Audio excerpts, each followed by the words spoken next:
Okay, good morning and welcome to everyone. My name is Michelle Geiger-Bronsky. I'm the president and founder of the Door County Scotty Rally. I want to welcome you to our September DCSR ZOOMIE. As you know, this session, as all of our ZOOMIEs, are always recorded, and it should be up on our website probably by tomorrow evening, if not at the latest on Monday.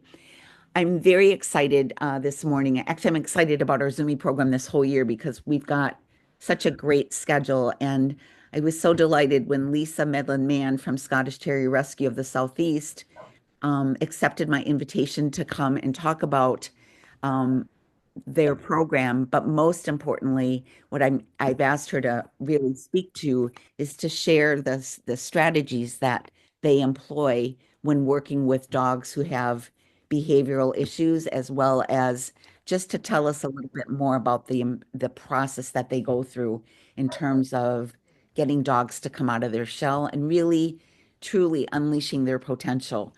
One of the things I love about what Lisa does on social media is her posting of some of these sweet little dogs. And, I think probably some of us have been in tears when we've seen them, just evolve. And that's the beauty of those of you that are heroes who do rescue. And I know that there are a good number of you on this call that also do rescue in your area or your region. So, um, I'm going to turn things over to Lisa and Karrie, but before I do, I just want to remind you that we appreciate any donations that come to the Door County Scotty Rally. It helps us fund the administration costs of doing these programs because we pay for a paid version of ZOOMIE so that we aren't limited to 45 minutes. And then secondly, because you are on this video program that's going to be recorded, most of you don't have your faces showing, but your name will show up just because I've got this on the side. So your being here just implies your consent that, you're documented as being on the program. So I'm going to turn things over to Lisa and let her tell you a little bit about herself and about Karrie. So go ahead and take it away, gals. Okay, I'm Lisa Mann. I am the director of Scottish Terrier Rescue of the Southeast and have been since 2015. I took this rescue over from Mary Lou Kuklitz, who retired in 2015. Um, since that time, we have rescued and placed over 300 Scotties. And a lot of those dogs will have issues when they come in. We do pride ourselves in the fact that we will take behavior cases and, give them a chance to turn that around. And I am very blessed to have a good team of volunteers, whether it be transport or, foster homes, especially those that will work with the difficult cases. Our mission is no Scotty left behind, and we stand by that. And I will let Karrie introduce herself and tell you a little bit about her. So, hey guys, I'm Karrie. I'm a registered veterinary technician. I worked in municipal sheltering for the last 20 years. So, open intake, all of the breeds. Lisa and I met during that time, gosh, 12 plus years ago, when a Scotty came in. And I personally don't have a Scotty. I have retrievers and mixed breeds, but I made contact with Lisa from my shelter role, and she was there with bells on, and she committed immediately, and she showed up immediately, and she was professional, and I was like, this is somebody I want to know. And so the rest is history. I was pretty picky about the fact that I didn't want to align with a rescue necessarily. I just wanted to kind of be independent and help out. But finding STRSE and knowing that as someone in the veterinary field, they aligned with my standards, which are pretty high and hard to meet. And so, yeah, so I foster and do all things behavior and enrichment and all the things that we're going to talk about today. So, we will start by saying there's a lot of information about our program on our website, which will look like this when you get there, whether it's questions about how to go about surrendering a dog to us or getting help, adoption. We're all about just supporting in general. So it's not necessarily if you want our help, you surrender your dog to us. It's if it's a good, safe environment for that dog, then we're going to do our best to be a resource to those people, so that those dogs can stay in the home if that's a good, that's a good situation for them. And so Lisa and I today wanted to discuss, we talked about behavior. And so we thought most of us are visual learners. So we'll use some videos. We'll talk through two dogs that are both surrendered for the same reason, which sounds like maybe start to finish, okay, they took in two behavior cases and these are going to align. But it's just so obvious how different they are. Behavior is both have bite histories, both were continuously bite risk, but how we had to work through them was so entirely different, and just meeting the dog with where they were. And so Lisa is going to feature Barney, and I'm going to feature Alistair. So yeah, we'll hand it over to Lisa first. Okay, are we doing the video first, or you just want me to tell him about his history? Yeah, why don't we start with a little bit of history, and then we'll show the video intake, and then I think it speaks for itself so much. So okay, so Barney was surrendered to a shelter that's local to me. I went over to the shelter and picked him up within. I know the shelter staff because they're in the city that I live in. The director reached out to me immediately because he was showing signs of aggressive behavior to the staff, and they knew he was unsafe for the staff. I immediately dropped everything, went to pick him up, got him home. So his history was he had a 3-time bite history with his owner that was pretty serious. He was aggressively going after people on walks because the family lived in a busy neighborhood, and they were requiring him to go on walks where it was pretty chaotic. So he was going after bikes, skateboards, kids on that were running, people that were approaching, wanting to, obviously everybody that approaches a Scottie wants to pet them, and sometimes that's not a good idea.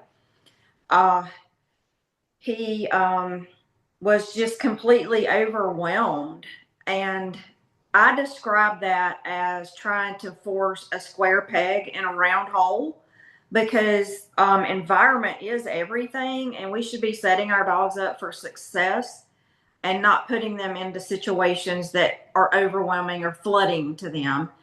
And that's what was going on with him in his previous home. But that's a little bit of his history.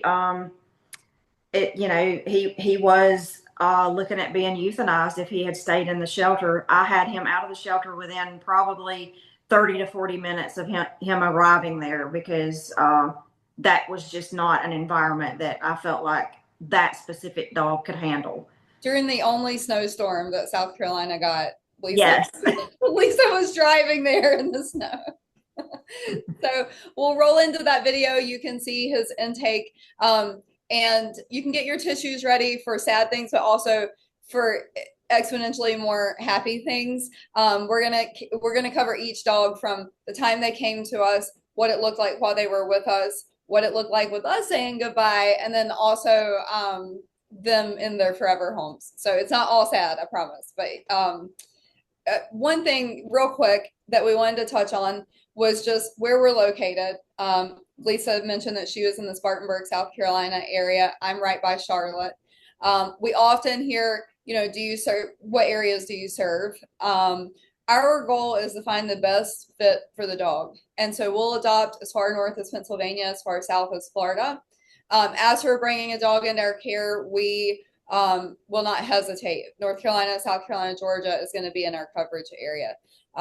We've got our website here, and then we're also active on Facebook and social media, so you can follow us there. Any questions or anything, feel free to reach out to us on any of those platforms. But here is Barney.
So that looks happy and great and all of that, but here's where Lisa started with Barney. I love you. How do I hold you tight when this is the last I get to? Nobody taught me how, so I don't know how to lose you.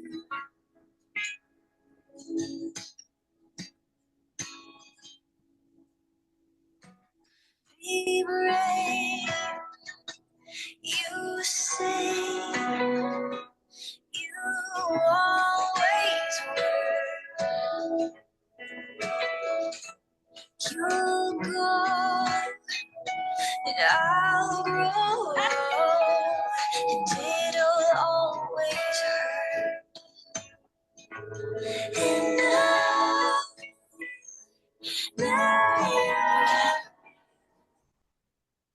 Lisa, I would love for you to spend a little time talking about how that video started with him shaking and what that looked like for you.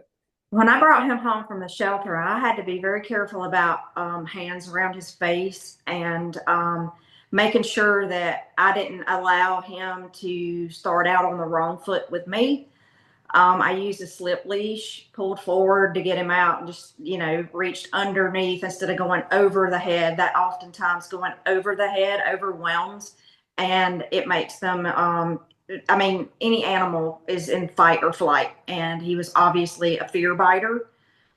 You can tell by his body language with the shaking, the looking away, not making eye contact, trying to make himself small, and getting in a corner and backing away, that he was obviously distrustful. So I felt like the best thing for him was to decompress for a few days. I have 2 4-foot by 4-foot kennel runs in my basement, which also doubles as my grooming salon. So perfect place. It's quiet. There is an app. There is a station on Amazon that you can ask Alexa to play Calm My Dog or calming music for my dog, which played softly in the background, greatly helped him to relax. It helps me to relax, just to be honest, when I'm listening to it too. So I gave him a chance to decompress. I had soft lighting, soft music. No chaos. There was no expectations at all to start out with, because obviously he was very overwhelmed. And I had to go in for potty breaks, of course, and I would go in. So in my history, my dad was a horse trainer for 40 years. So I grew up around horses. I know the importance and the value of body language, being able to read body language and body work. If I go in face forward, looking at him with eye contact, then I'm overwhelming him more than he is already overwhelmed. So I went in from the side. I made sure I went under the neck instead of over the head. Silence is golden is what my policy is with the dogs, especially like him, because all the talking, even the baby talk, is a little bit much. It's chaotic, and it's just better to be quiet and just be with. So we started out with very, very tiny baby steps. Unfortunately, the day or two after he was here, he was so stressed. He started with, chronic diarrhea and vomiting. So that led to me having to put hands on him to put him in the tub 2, 3, 4 times a day. But I often say everything happens for a reason in its own timing, and timing is always usually good. That also allowed him to establish some trust with me because I was having to bathe him and, dry him off. And I think I fully believe that rescue dogs know when you're helping them. It just took him a little longer to establish trust. And when I say that I was not blessed with the virtue of patience, that is an absolute understatement.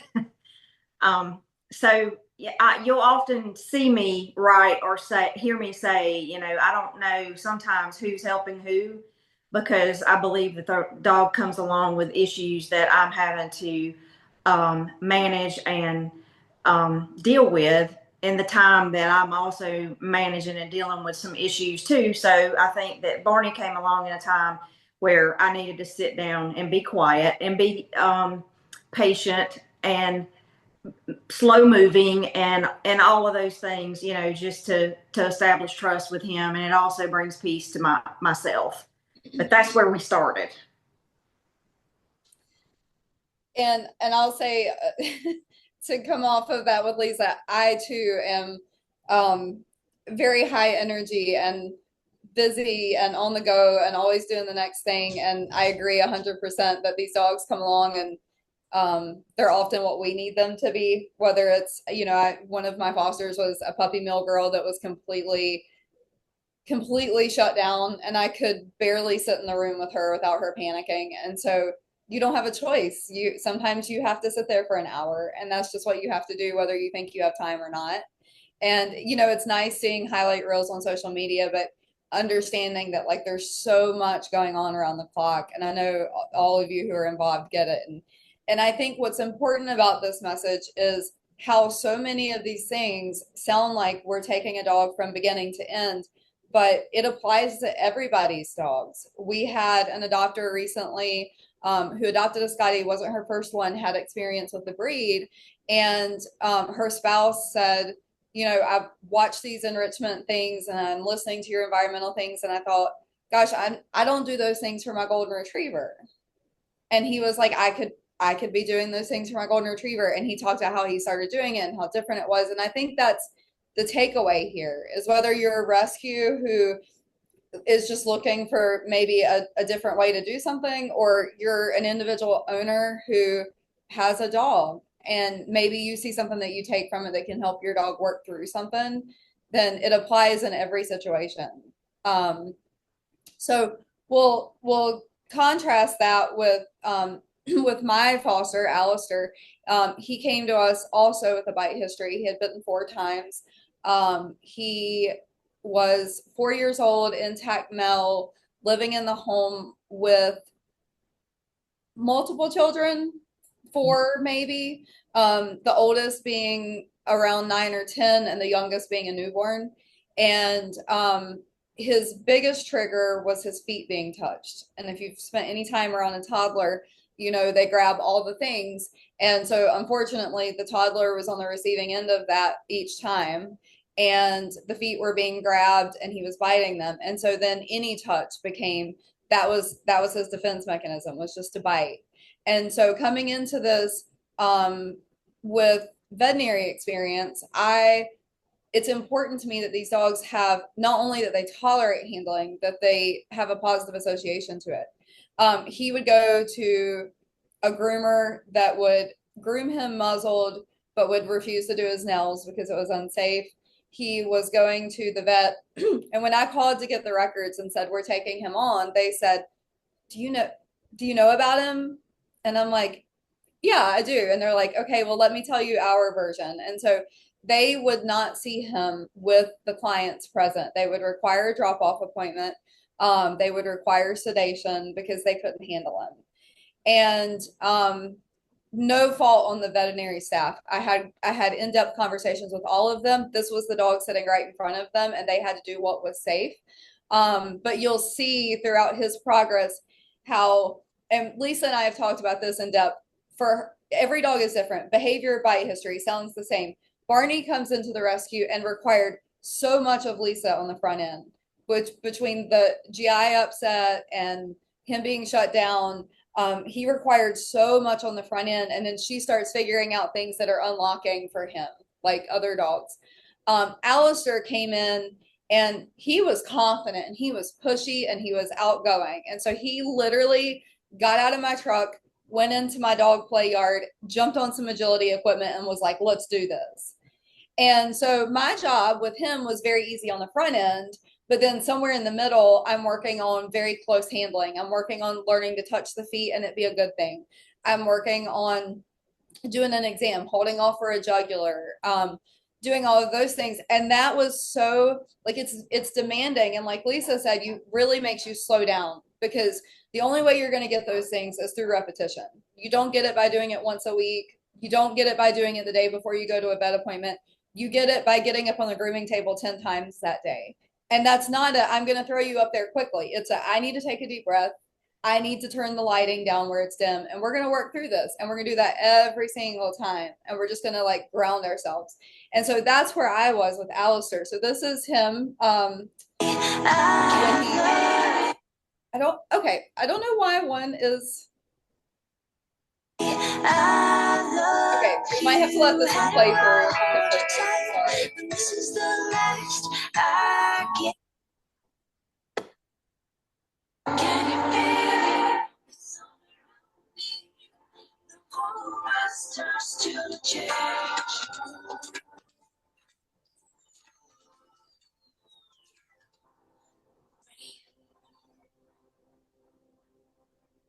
Let's go.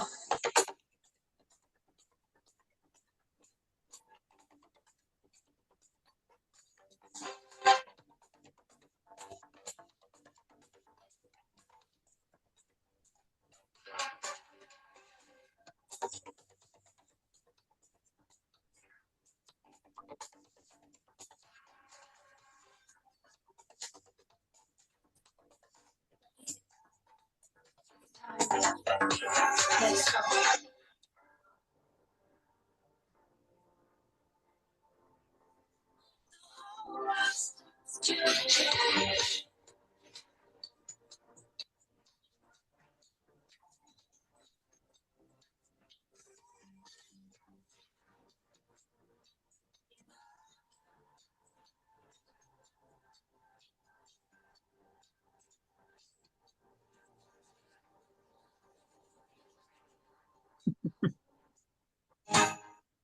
If ever I was going to keep a Scotty, that would be the one.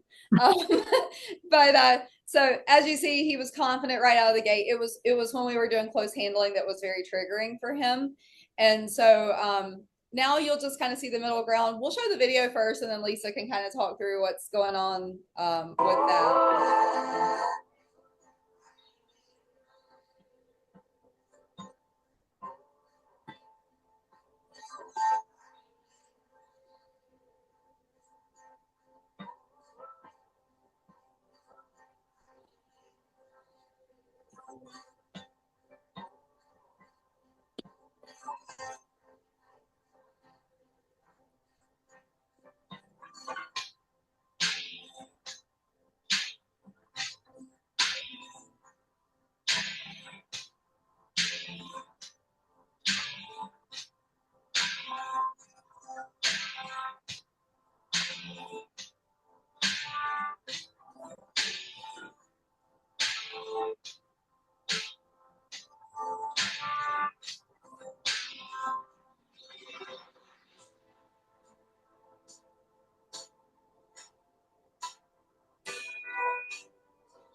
I think we saw some glaringly obvious body language there for Lisa.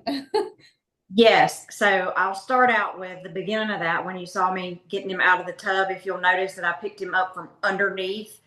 So I gently took him out because I felt like, and I approached him from the side. instead of straightforward eyes looking at each other to intimidate. So easy, soft lifting.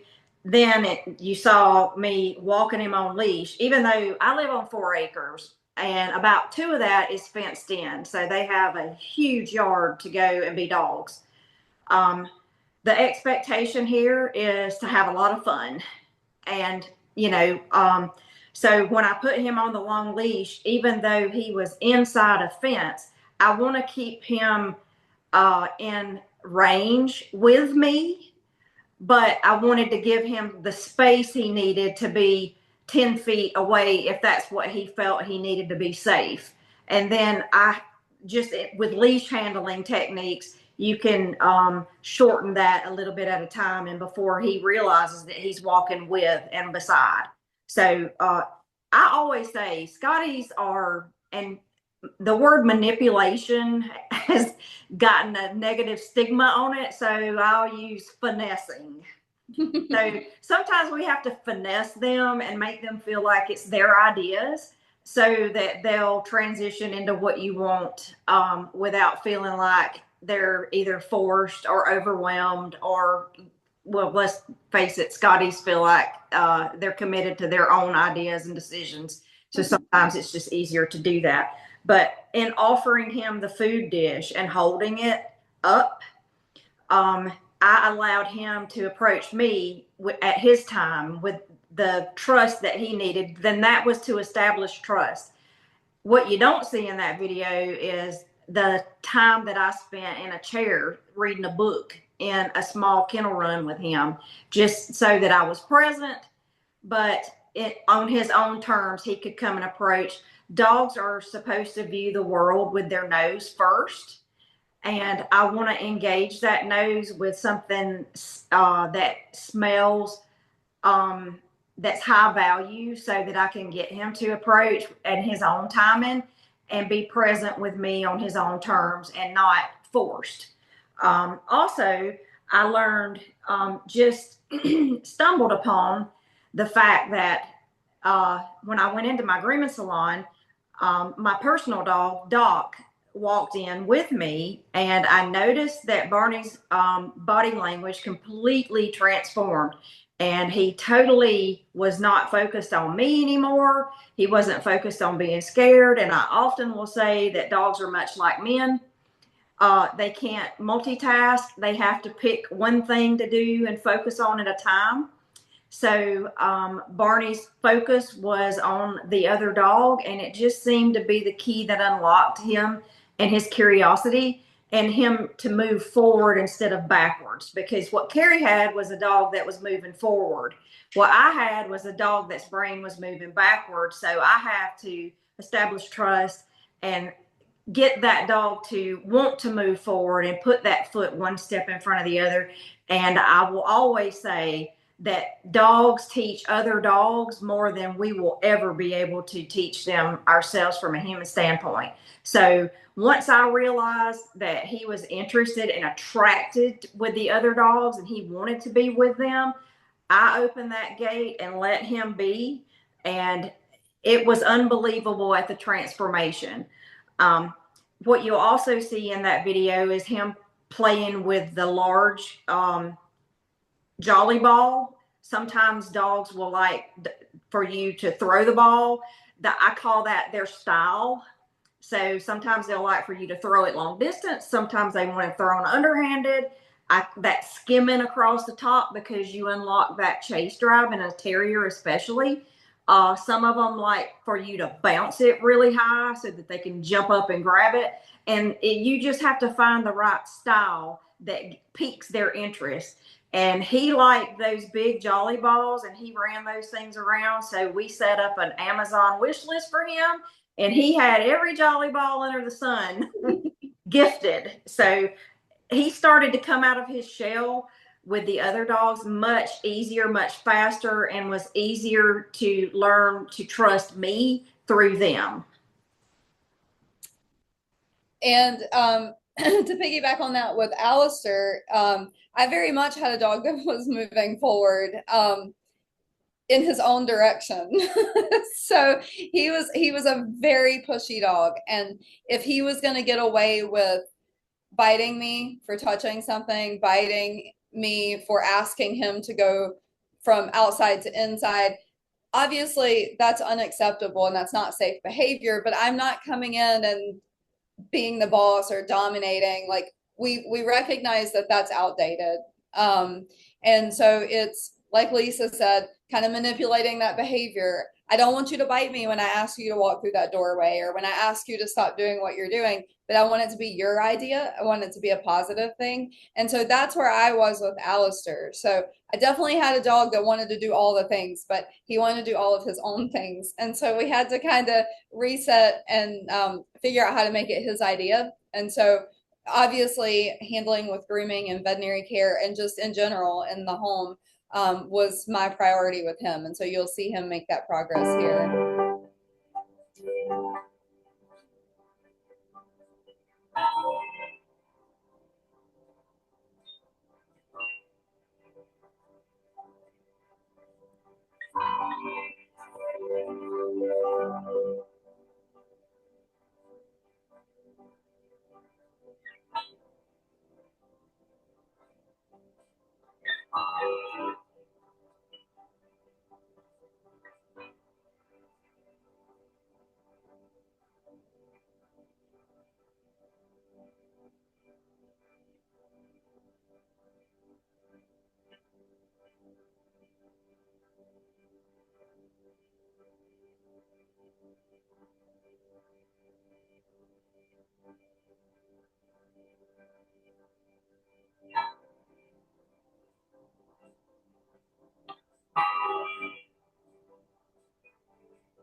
And so what you see there is we're practicing holding for a jugular. You know, their head's going to be up. We're pressing on the neck. That's all up in their personal space, and there's no way around it. Touching his feet, he learned to present a paw.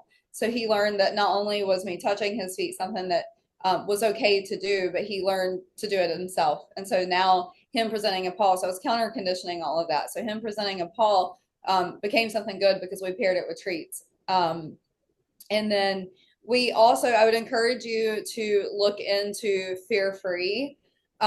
Fear Free offers lots of resources to veterinary professionals, pet owners, pet sitters. If you're going into people's homes and taking care of their animals, it talks through things like what we covered here in that video, which is making sure that we're going into a vet appointment tired, hungry, satisfied. We got to the vet an hour early. We walked around there. We sniffed everything. We tossed some treats in the grass. We got that nose working, that brain working. And so now there's less nervous energy going into that vet appointment. And we have framed pulling into the parking lot. Thankfully, my veterinary staff is understanding, but we had taken multiple visits to just pull into the parking lot, multiple visits to just go inside and sit in the lobby and walk right back out, visits to go in and stand on the scale and come back off, and nobody had to touch him. And we were able to take those things that we were practicing at home and practice them there. And I know that's not always realistic in every situation, but that's what I committed to whenever I committed to fostering him, knowing that his biggest issues were in a veterinary setting. And so anyways, his much like Lisa said with horses, the big buzzword for us when we were reviewing applications was we had an applicant who has a background with horses. And horses are so much about nonverbal communication and just your energy, and we knew that's what he needed. And so we're thrilled that he got to continue along that path with his owner, and he's thriving now. But that's where we were starting. So the next area with Barney is you're going to see both of these slides are Barney, and you're going to see what Lisa was referring to with him, with other dogs unlocking that for him. And so that was kind of the secret. And this was a dog who previously was on an e-collar and this isn't about a matter of whether you have an opinion of reward-based training or e-collar training or somewhere in between. But for this dog, his only environmental enrichment prior to coming into our rescue was going on walks in a neighborhood with all these things that triggered him: the kids, the skateboards, the scooters, the bikes. And the only reinforcement he had was a collar correcting him, telling him that it wasn't okay to act like that. And so whenever the collar wasn't on and he had a chance to express himself, it was with biting. And so that's what got us there. And so him knowing that he was a dog that came to us with high reactivity with other dogs on these walks, and now a negative impression of what that means, for Lisa to realize that that's the very thing that unlocked him.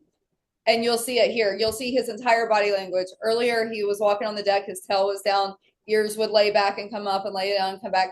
And you'll see a completely different dog in these. So we'll. How it is supposed to be. Hold on. Sorry. Well,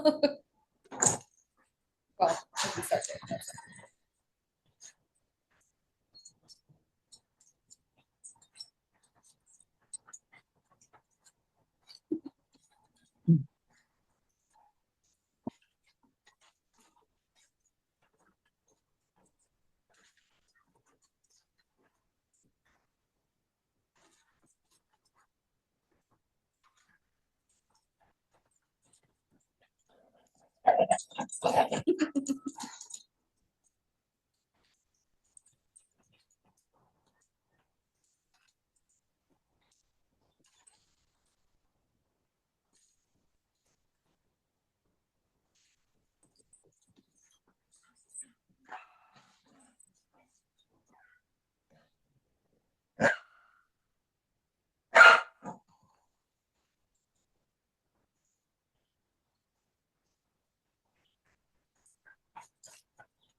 How it is supposed to be. Living life, hanging on a sunny bay. You by my side, anybody comes me. I'll better together. Oh.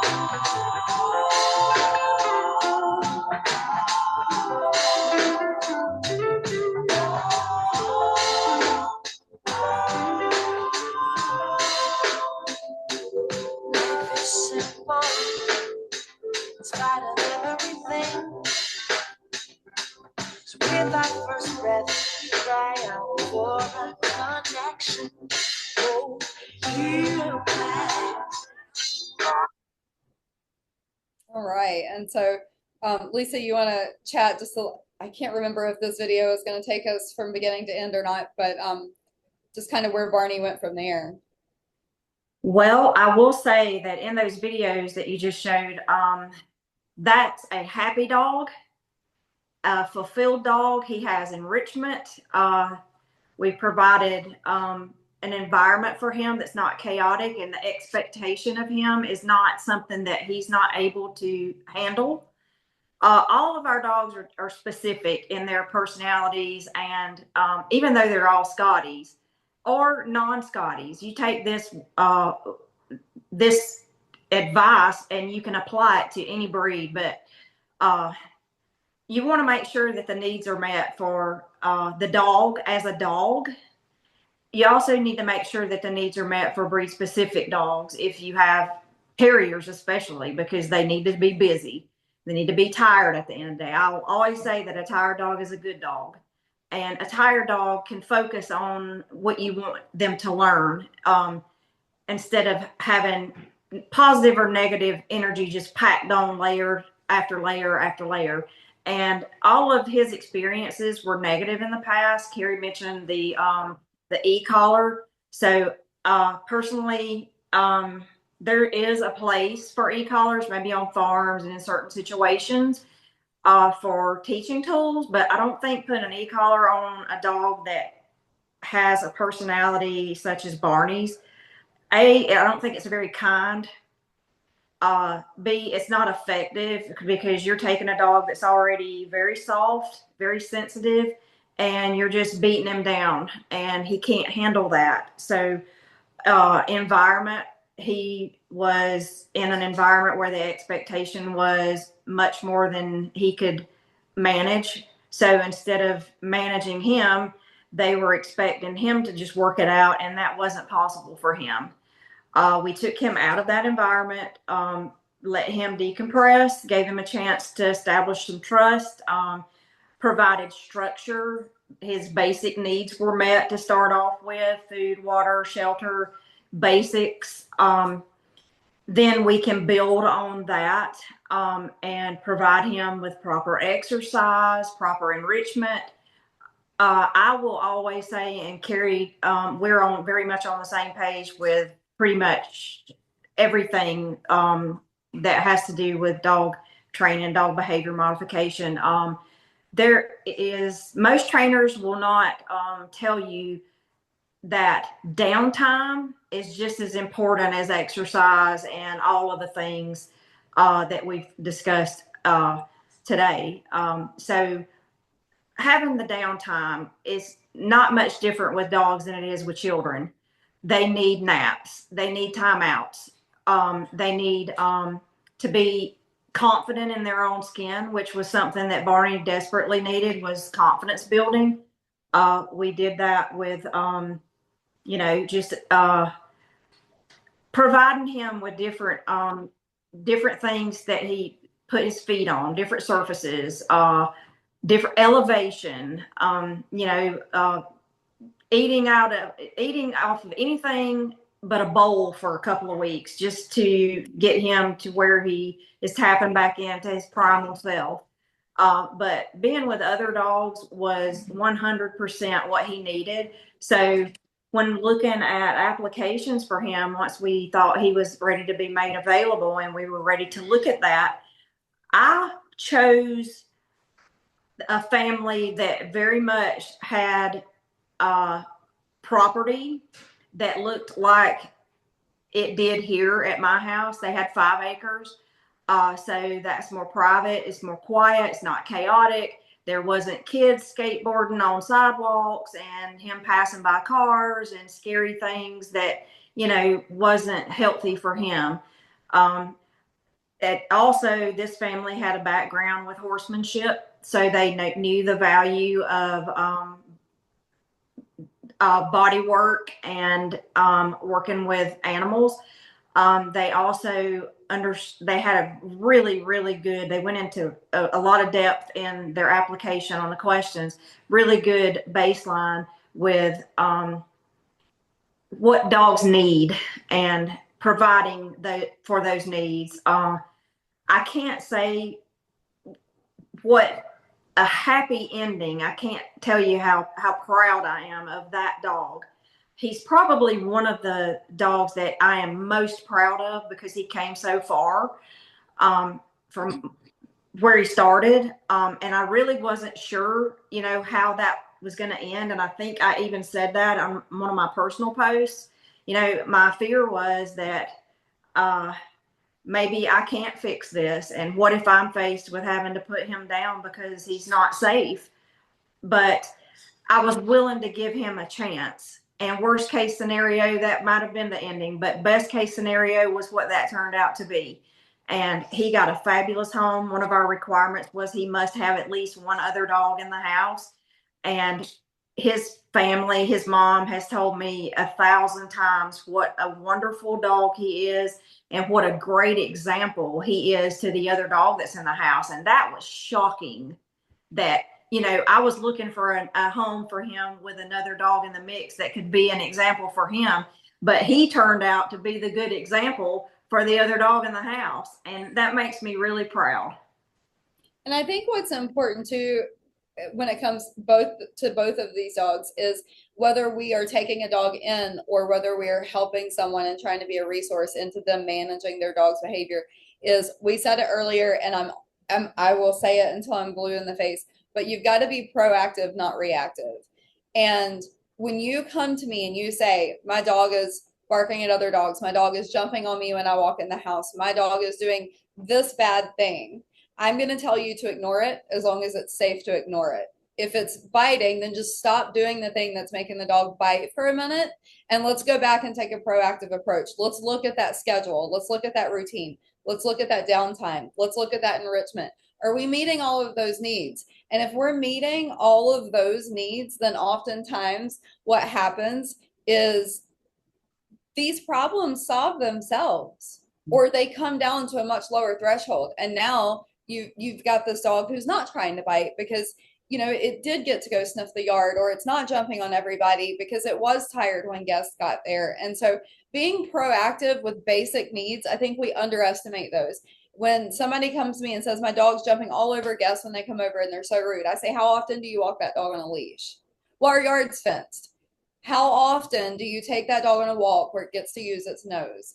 Because if it's going out in the yard to do its business, that's like me saying, I love going to the movies. That's good entertainment for me. It's enriching to me. But now you tell me I have to go to the movies every single day and I have to watch the same movie every single day. Well, that doesn't continue to do the same thing for my brain as it did the first time I watched it. But those walks where we're sniffing roadkill, other dogs pee, you know, dead leaves, whatever, that's where it gets our brain working. And I think that's just key to all of it. That's the basis to everything, is taking a proactive approach rather than being reactive to the behavior, trying to solve the problem. Are we going back and meeting basic needs? With Alistair, he had successful veterinary visits every time he was with me. Not only would he let me trim his nails, he would let me Dremel them. He would eat Cheez Whiz and peanut butter the whole time. There was never a muzzle involved. This dog made an entirely full recovery. It was really important that he be able to be placed in a home that would continue that, because we need to perpetuate those good experiences. Being the one who's always nagging for social media stuff, Lisa, I need videos of this and that, right? So one thing that I did to practice with Alistair is we dressed him up in clothes, and it was a way for us to let him play with the shirt or play with the hat before he put it on him. And now it's a fun toy. So now me coming at his head with a hat isn't scary, and it was just goofy and fun, but there was all this meaning under it. So what we decided to do is, in addition to Scotty's, there's a lot of community outreach that happens. And we both are fortunate to be, our husbands are both law enforcement. And so we're involved in that community as well. And so we decided that we wanted to donate a treadmill to our local canine unit to be able to exercise those dogs on days that were hot and days that were cold. And Alistair was our star for that. So that's what you'll see in the next video. He got to be canine for a day. So he paired up with one of our canine officers and he practiced all of his things with handling. And I love that he's doing that with someone that wasn't me. And he was just a rock star. So we have to show him all. I love you.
So we successfully raised the funds we needed. The canine unit very much appreciates their treadmill, and he got to catch his own bad guy.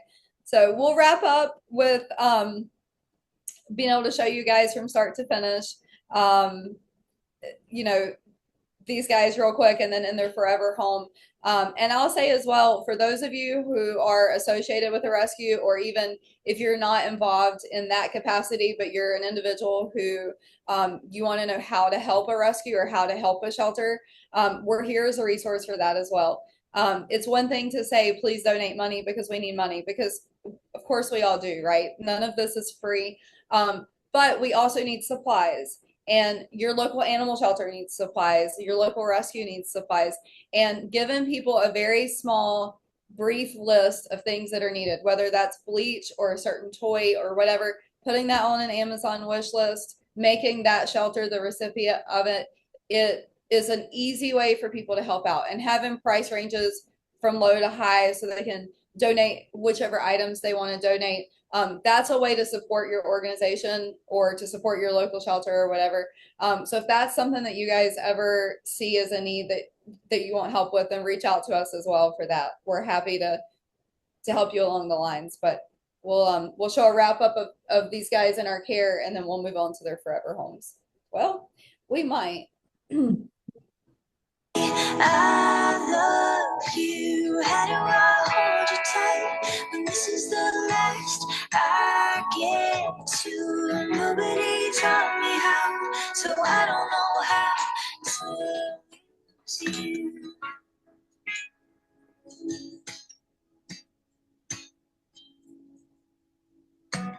Be brave. Sorry guys, that seems repetitive. I think that was one there. So this is our guys in their forever homes. Again, it just so happened to be that both of these adopters, another thing in common was both of them had horsemanship in their background, and it really helped these dogs that needed that nice, calm, confident place to be. Lisa! Oh. Lisa! Lisa! New shoes, and I don't know where I am going to. Silk suit, black tie. I don't need a reason why, but they come running just as fast as they can, 'cause every girl crazy about a sharp-dressed man. Gold watch, diamond ring, I ain't missing not a single thing. Let's see if we can get it. There we go.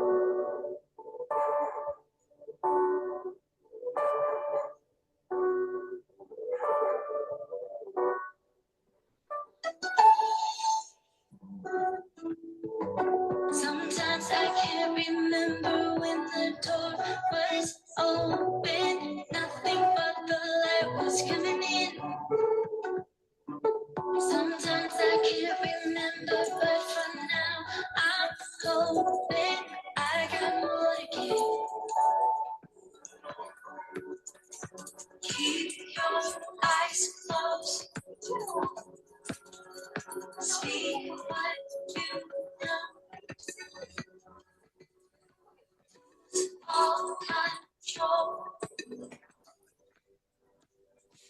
Future unfold. Keep eyes closed. Speak what you know. Lose all control.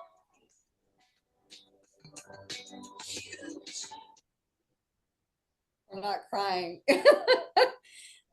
So again, you know, here are our platforms. You're welcome to reach out to us. Should you need help with a dog, your own dog, regardless of breed, we're happy to help. Give guidance with that. If you're another organization and you want some ideas for, when we provide things like enrichment and meet these dogs' needs, whether that's through a thunder shirt or a certain ball or a certain kind of chew, not only do we need those while they're in our care, but we like to be able to send that with them so that that familiar thing that we know that works is there, and that comes at a cost. And people love to donate the thing that they see the dog using, and so it's a really effective way to continue the success and the work that you've put into the dog once they get adopted. So we're always here to help others benefit from that as well. Thank you guys so much. It's so insightful to see not only the change in their behavior, but to hear some of those nuances that you guys are doing. And I'm confident that every single one of us has picked up something that we can use. I'm just going to speak for myself. Just looking at what you do before you start doing vet visits, that's phenomenal that you are able to take that time in some cases, probably. It never occurred to me to do that, even with my own pets. Sure. So I just really want to say bravo to you guys. I always love the posts that you guys make in terms of the differences that you're seeing in their behavior. I'm going to open up the floor and ask people if you have any questions. Please go ahead and just shout them out. We've got some time here. We're under an hour at this point. So if everyone just go ahead and unmute yourselves if you've got any questions and you can begin. And I'd also like to invite any of you who have suggestions. Like we are not know-it-alls. You always have to be open to learning. So if anyone else has something that they found has worked for them, like one major change that we made is our applications on our website are only open per dog. And so you have to select the dog that you're submitting the application for, or it won't allow you to submit it. So if that dog's not available yet, then that's not available to select yet. And that helps us know, like, if we get 100 applications when we don't have a dog, what that person's looking for. This person's looking for a puppy, and then now we're sorting through all of those and we miss people and things fall through the cracks, versus like accepting applications for an individual dog allows us to see who's interested in that particular dog with those needs at that time. And that has been something that has worked so incredibly well for us and saved us so much time. And if you guys have any suggestions or ideas, those of you who have transported tricks and trades that have worked for you, we would love to hear it in that direction as well. Well, and it also helps to be our thing with STRC is we want to be 100% transparent, and anything that we see that is that we're doing with our dogs, we want the people that are potentially interested in those dogs to know all of that too, whether it be medical or behavior. We want them to see that, to hear that information, and then when we open up adoption applications to be taken, then that gives us the opportunity to weed out people that, I will always say, no matter what it is, if you put out there the entire truth in its entirety and be completely transparent, there's somebody out there that says, I can handle that.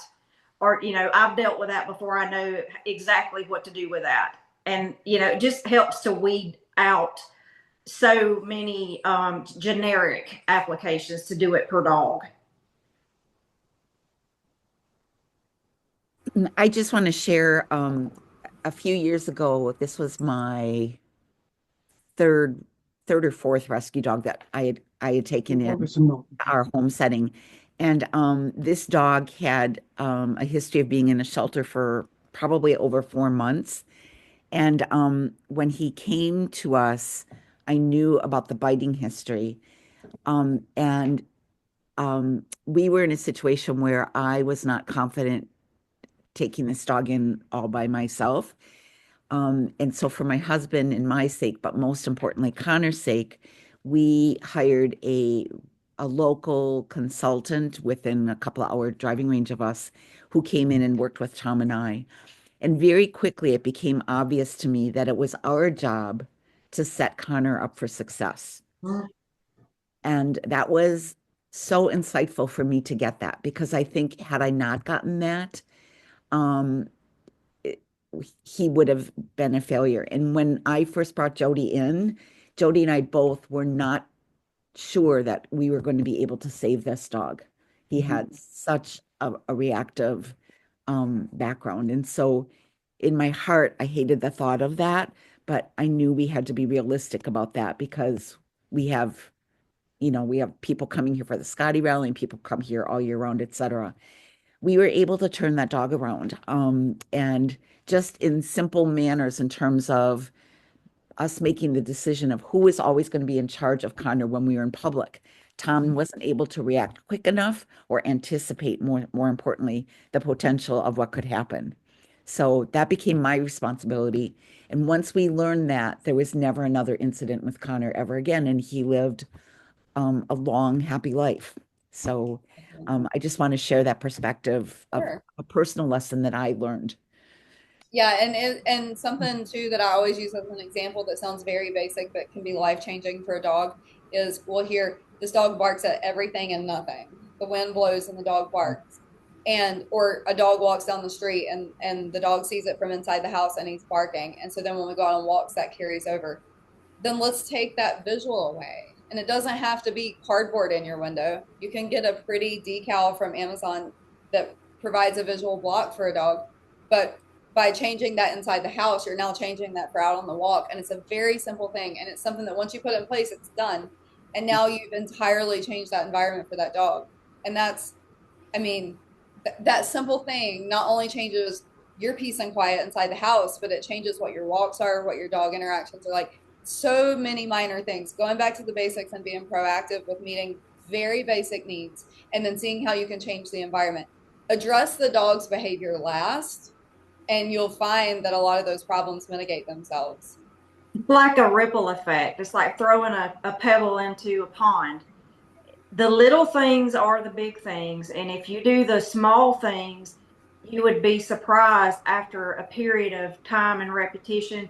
The conditioning alone will ripple into every other aspect. And it's just, I say, I tell people all the time, put a hairbrush on your dog twice a week, whether they need to be brushed or not, because you're putting your hands on that dog. They're having to be patient. They're having to sit and wait and be handled. And just by doing that one thing alone, it ripples into everything. And it sounds crazy, but it's just how it goes. And I also want to say that when you're seeking out to adopt any pet, whether it's Scotties, non-Scotties, cats, whatever, you have to be super honest with yourself about your lifestyle, your activity level, the energy level, your work schedule, the time that you have what you have to offer the dog. Many times I see people that want to get pets or Scotties, specifically from my standpoint, that are looking to either replace a dog that they've lost, or they want the dog because they're lonely, or that dog needs to serve a purpose for them. But I always want people to be honest with themselves and to ask themselves what you have to offer the pet. It's not just about what they can offer to satisfy you, but what can you do to have a partnership with each other and to be fulfilling for each other in the relationship, because that's a relationship that's 10 to 15 years long. I see that Wanda's in the group, and Wanda, if you feel comfortable, would you mind sharing a little bit about Brienne and her journey so far with you? We had an intake that came from a very, very bad situation, and Wanda and Ellen have done amazing things with her in the 6 weeks that they've had her. So Wanda, chime in if you can.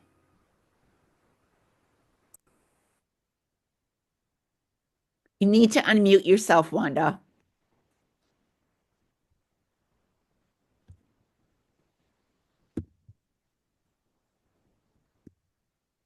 It'll look like a little microphone. If you're able to just touch that, it should. Hold on. There you go. There we go. There we go. Can you hear me now? Yeah. It's like a commercial. Okay, hold on, because it takes my speaker out and then I can't hear. I had the same issue, so totally understand. So we were working on training while I was listening to the presentation. Brienne came to us out of a incredibly bad situation. It was dire.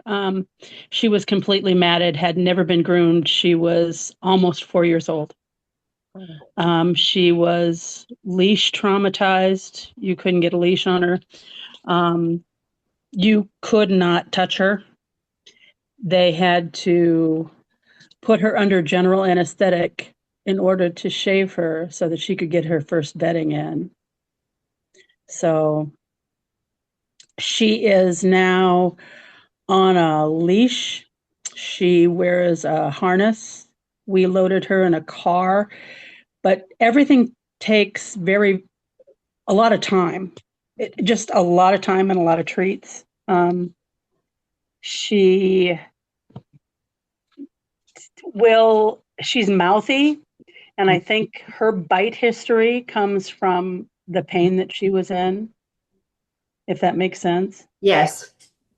So she will take a hold of my hand still, and we're working on not doing that. But that's part of being a terrier. It's part of being a dog. They manipulate their world with their mouths sometimes. And so she's just having to learn what she didn't learn as a puppy. Yes. We are lucky in that she has an inhibited bite. So she will take a hold of your hand, but she will not necessarily bite you. We're working on body, just desensitization. I'm trying to get to the point where I can touch her tail without reactivity and touch all four paws without reactivity. We have yet to get her up on the grooming table. Some of that is because she gets freaked out when she gets all 4 feet off the ground. So elevation seems to be an issue with her. Elevation does seem to be an issue with her. Can I make a suggestion? Yeah. So you can use anything. I have, and Karrie also has the platforms that are maybe a foot and a half off the ground. Sure. Maybe find something that's high value. And when I say pay the behavior, don't just get skimpy with it. And give one treat as a payment. Break that treat up in 100 crumbs and just keep paying, because what you're doing is you're getting her elevated on her own. It's her own idea to lure her up and let her get comfortable there. And by paying a whole crumbled up cookie instead of one cookie, she's spending 10 times the amount of time elevated because she wants those treats. But make sure it's something that's super high value. And I'll chime in if I can too. Another thing I like along those same lines is whatever I'm using that's elevated, and if that's too tall, even just using like an aerobics board that you can step up on, but smear some peanut butter on it, because then twofold is it takes a little bit longer, and also that licking mechanism naturally calms the dog's nervous system. And so by encouraging that, and I'll put it on there, leave the dog in that space, and I'll walk away. I love my Ring cameras because I can move them and watch what's happening without the dog feeling the pressure from me. So, I mean, it sounds like you're doing everything right, and you're right. It just, everything takes so much more time. It was a good 2 weeks before we were able to even get a slip lead on her. Yeah. So we have a chair that's set up. It's an old rocker. It's about 15 inches off the ground. So that's what we've started with. Mm-hmm. It sits by the back windows so you can look out onto the yard, and it's a yard that it took us a good 3 weeks to get her into. But she is able to now get up on the chair. Oh, that's awesome. So and from the chair, we were able to get her to the point last week where we could load her in the car. Oh, awesome. And we went to the vet, and we have a wonderful veterinarian up here that we just take her in. We will be taking her in once a week just to weigh her, so she just gets used to it. And then everybody at the veterinarian gives her treats. Yeah. Thankfully, she is food motivated. So, you're picking up on all of the things that she likes. What you're doing is you're conditioning her, and being food motivated is fabulous because you can work with that easily. But I will say, if you think about the video, and you can go back and watch the video on here, or you can look at our Facebook page. The videos are also on there. But if you look at those videos of Karrie with Alistair, and when she had him and was touching him and petting him and massaging the chest, even when they were like not purposefully working on that, the fact that she's touching, he doesn't even realize he's being conditioned. Right. Absolutely. And he likes it because he likes to be, they like the massage. It's relaxing. Absolutely. So that was one of the ways to open up Brienne, was just a constant, gentle fingertip massage across the areas of her body that she would allow me to touch. And then we've gradually gotten down to the point where I can touch her front feet. So in the next couple weeks, we're working on her back feet. Brienne aside, we have another foster and it's something that has not come up here in this meeting. The possibility of sometimes a dog might need medicinal help. We have a foster, Libby, who is on sertraline. Her bite history is, she doesn't just have a mouthing history. She doesn't have just a simple, don't touch that. When she came to us, could turn on a dime and lay teeth on you. And she came out of a home where she has training, and she is a lovely 4.5-year-old, but she needed medicinal help with an SSRI to find her way into a level playing field with everybody else. That's a good way to hit the reset button for them. Yeah. And, we're all for whatever it takes to help set a baseline. And sometimes, especially with the Scottish Terrier, sometimes when we get into training, when we take dogs that have been quote unquote trained, they may have been a little bit overtrained. You know what I mean? And I do. Scotties just like to think they're very dedicated to their opinions, I like to say, and they like to think things are their idea. So maybe somebody else's idea that's not familiar with the breed wasn't fun to her, and there can be too much. And it's important, absolutely, for a dog to learn kind of the equivalent for us with people is like environmental soundness and like situational awareness. And I think a lot of times when we go into training, it's like we're trying to control it too much versus like, I want to give this dog this perimeter to work within and let you make your own decisions and be a good judgment. And one thing about that I practice is both of my retrievers do search in some way. One's a retired bomb dog and one is on birds, but we use him for sea turtle rescue. And so he finds sea turtles because the turtle bone smells like bird bone. And so we're oftentimes working in the field off leash, which I am so grateful for retrievers and not terriers in this case, but we're off leash a lot. And there might be situations where we're working with National Park Service and there's vehicles moving. So we practice at home or in parking lots and my dog is outside the vehicle and I'm driving. I need him to see that truck and know he needs to get out of the way. And I think when we think about that approach with dogs who we can say, oh, well, they have a lot of training, are we allowing them the freedom to make their own mistakes and self-correct?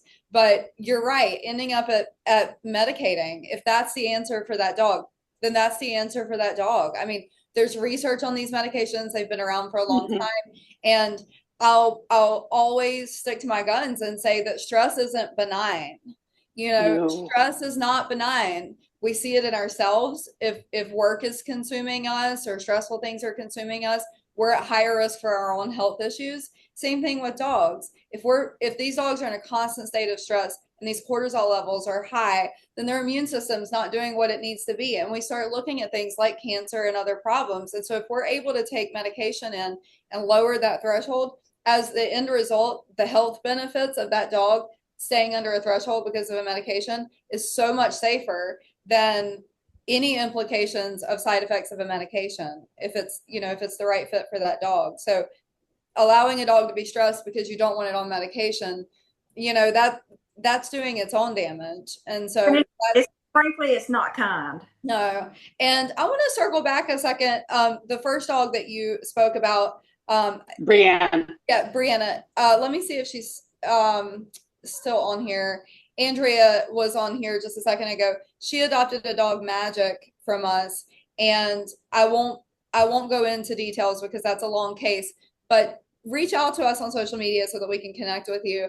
And I'd love to send you some of the reels for her. She came to us out of state from a puppy mill that on their last inspection, they refused 3 other inspections after the last one, but their last inspection had 2 caregivers that were in their 70s or 80s, and they had 450 dogs on the property.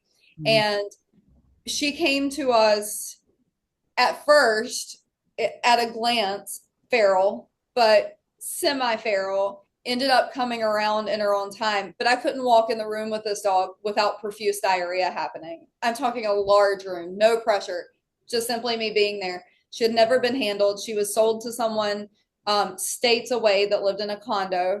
So she's expected to be leash walked and all these things, and it wasn't working. And so she ended up with us. And I think with both of your cases, one big thing is managing our expectations. Looking at the dog that's sitting right in front of us. The goal is not to have a dog that can go to every dog park and go on every walk and be snuggled by every kid. The goal is to be able to meet that dog where it is. And if we're placing it from a rescue perspective, finding a home that's also going to love that dog that's right in front of them. And that doesn't look the same for everybody, and that's okay. But Andrea's on this chat. She adopted Magic, and it was a wonderful situation for her. Magic loved having other dogs in the home. She's not a dog that wants to be out and about. She needed a secure fence. She had all of that with them, and they had experience with a previous puppy mill dog. So it ended up being a perfect fit for her, but she's never going to be that dog that's out and about. And we can't look at it like she's falling short, because she's not. We're just meeting her where she is. And I think that that's the most important thing that you're doing for both of the situations that you talked about is, you know, you're meeting them where they are. You're letting them set the pace. And that's important. We also have 2, I'm sorry. We also have 2 established dogs in the home that are 12-year-old Scottish Terriers. Mm-hmm. And what both Brienne and Libby have learned, and you, to circle back around to what you had said at the beginning of the Zoom, they learn from being with our older girls who are also rescues. But Claire is incredibly stable, and Piper's just a puppy in a 12-year-old body. And so they have worked with both Brienne and Libby, and you can tell a difference when they do a correction than if I have to do a correction. They speak the same language. I mean, absolutely. They speak the same language. The same language, and they also have something that we don't have, because the dog doesn't sit around and worry about what happened to you in your previous home or what your life was for the first 4 years. And we feel bad about that. Our other dogs, they're worried about what's right in front of them right now, and they will correct what they see as unstable, because they want to balance that out. And your best teachers, and you've got a situation that's ideal. If you've got one that's very puppy-like and one that's serious, then you've got the best of both worlds going on for you. We do. We're very lucky. Fun, and one's setting the boundaries. Yeah, that's wonderful. Great. Well, we would love to connect and see updates. And okay. Again, anything you find that you're like, hey, I just tried this thing on the off chance and it worked. Like, those little tidbits end up taking you far, you know. So thanks for sharing the story. Just one more thing before I go. Absolutely. Since we're talking about training and the possibility of having to medicate, something that is on the sheet that always goes to St. Louis Scottish Terrier Rescue is we try to texture train the dogs with food. So rather than just using dog food, I want dogs that leave our home to have an understanding of what vegetables are. Mhm. So we texture train with a variety of vegetables that are safe for a dog, Mhm. a variety of fruits that are safe for a dog, and it makes giving medication a hell of a lot easier. Yeah, you're Absolutely. spot on. And even to take that a step further, being in the medical field, one little tiny trick is have a pill hand and have a delivery method hand, and don't mix the two. Because while we think it's no big deal to hold these pills and now press it into the pill pocket or the cheese or the whatever, the dogs can smell that so much and taste that so much. So I handle the medication with one hand and the pill pocket or the cheese or whatever I'm using with the other hand, and I don't ever mix the two, because that's enough for them to pick up on it and be like, there's pills in there. And that's my thing. Like, as a veterinary technician, I would often just put a glove on my clean hand so that I wouldn't use it. And that way those dogs aren't picking up on the medications being there. And so it's fun because, like, if my husband has to medicate somebody, he'll be like, oh, so-and-so didn't take it. And I'm like, you use both hands, didn't you? So definitely having your two hands different is helpful with that too. I love the different textures. I do too. I like the different texture techniques too. My dogs will actually eat pills out of my hand. I don't have to even put them in anything. Thanks for today. Any other questions or comments from attendees?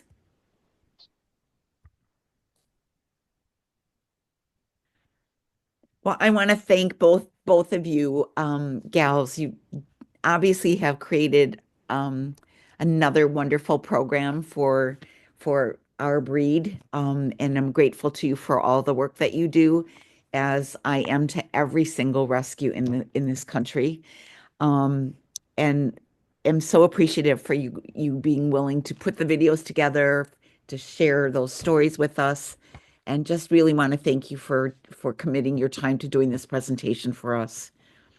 Bravo to you.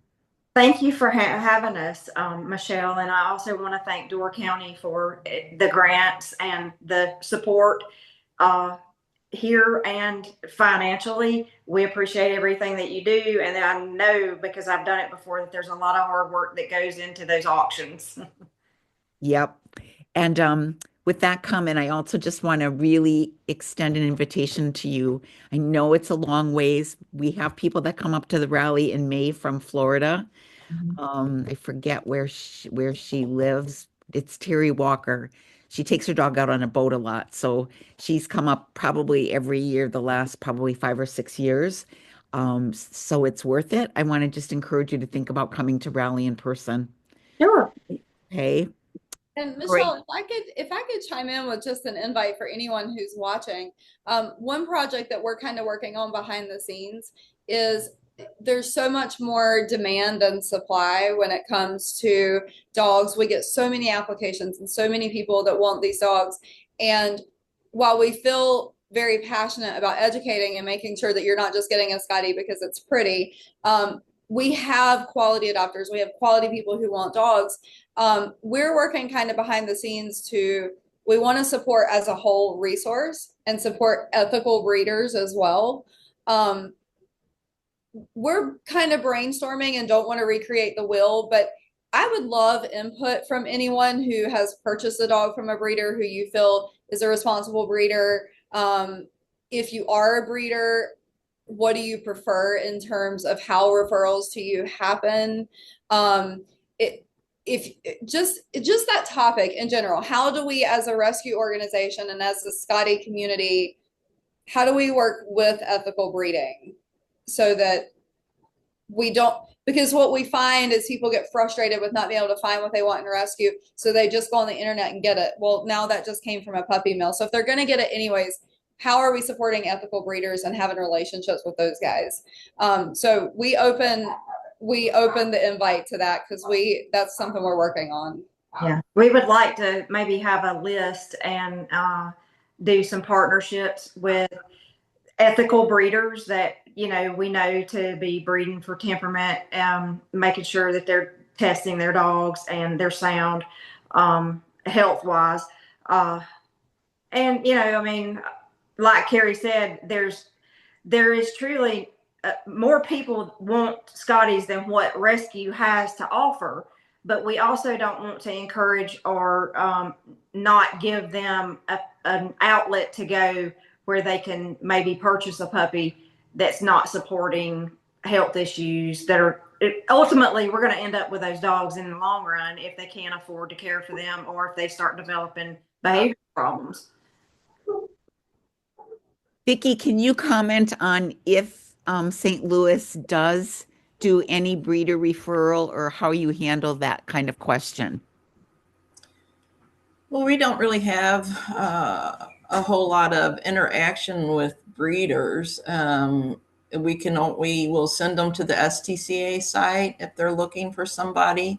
We don't have anybody that we recommend in our area anymore that's breeding Scotties. So yeah, it's tough. I mean, you know, and when you talk about not enough rescues to go around, sometimes there's not enough adopters to go around to, you know, taking in the dogs that we've gotten in that are, you know, 8 dogs that are all over the age of 10. You know, it's really difficult to find homes for the senior dogs and stuff. So it can be a challenge to find somebody the right dog, you know, just all the way around. Vicki, can I ask you a question while I got you on here? Sure. I might not answer it, but yeah, you can ask. I know that you've recently taken over and expanded with Ginger retiring in Tennessee and the Mississippi, Alabama, all the states that you picked up. Personally, I find it easier to adopt out the senior guys than I do the younger dogs. I don't know if you'd be interested in maybe a partnership with us sharing, since you are covering Tennessee and it's right next door, us sharing maybe applications with you on dogs that we do have that are seniors, because we get multiple applications for dogs that are seniors. Yeah. If you're open to that, I'm certainly willing to partner up with you. Sure, absolutely. Our dogs are, we don't have a whole lot right now being fostered. We just picked up one that's being fostered in Eastern Tennessee, but she's young. She's a 2-year-old. She just came in. She's got her vet appointment next week. And then we have, the rest of them are mostly in Illinois and Indiana, and our senior ones. Let me ask you this. If you have dogs in Illinois and the areas out there, if we have applications that look like something you might be interested in and we forward those to you, would you be comfortable placing those dogs on this side of the country? Oh, sure. Sure. Okay. Yeah. All right. Yeah. Or you can always direct people to, I mean, if you already have the application, that's fine. You can send to me or direct them to the website and they can fill it out there. Okay. And we're finding that we put together, when we did the expansion, I don't want to go into a lot of detail, but we did put together a volunteer form. And so we are getting people to fill out the volunteer form that drops into our spreadsheet so I can see at a glance and even at a map where all of our volunteers are located. Wow. And so we're getting them from all over the place. I mean, I even got one from Washington State, and I was like, yeah, we probably aren't going to be using you, but thanks. But anyway, so we may have, if you need some help somewhere along the way, we may have somebody that can help out closer to your area. Okay. So, yeah. Wonderful. I have one quick question for both you and Karrie. Do you guys drink coffee, tea? What do you guys do any of that? Yeah, I do. I drink coffee every day now, and I've not been a coffee drinker until I turned 50. And what about you, Karrie? Not really. I try to be good and drink my water. Okay. All right. Well, I'll message you about why I'm asking afterwards. Okay. All right, you guys, I'm gonna pull things to a close. Great discussion. Again, thank you. Huge amounts from all of us at Door County Scotty Rally, and hopefully we'll see you next May. Yeah. All right. Thank you very much. All of you who joined us today. And to everyone, just keep doing that great work that you're all doing in your homes, and hopefully we've picked up some new tricks that we can use with our own pups. All right. Next month, our presentation is going to be, let's see, this is September.